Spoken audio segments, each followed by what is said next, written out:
How to deal with someone who doesn't respect boundaries. What an absolutely brilliant question.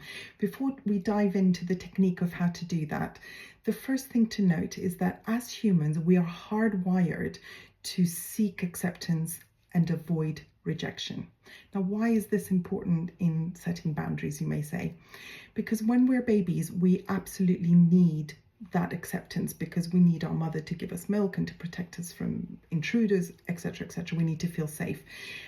Even back in the caveman days, you needed to be accepted because if you were not part of a tribe and you were rejected, you would be out there and your survival rate would rapidly diminish because there'd be bears and all sorts of threats. So you needed to feel that you belong to a community.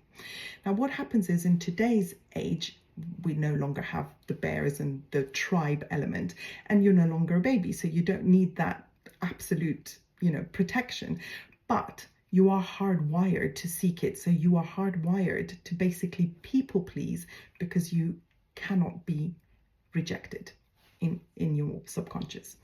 So how does that work when you're setting boundaries? When you've set that boundary, you need to honor your needs, and once those needs are met and you're super clear about why you've set that boundary and why you're not willing to cross it, the question becomes not about the person coming in to try and break through, it's your response to that person. Now, the only reason you wouldn't firmly say, no, I'm really sorry, you're crossing the boundary, is because somewhere deep down in your subconscious, you want to people please, you want them to like you, you don't want to be rejected.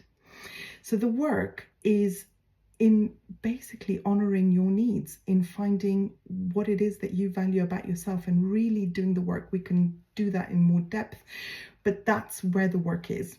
Once you have established that, the saying no will become easy to do.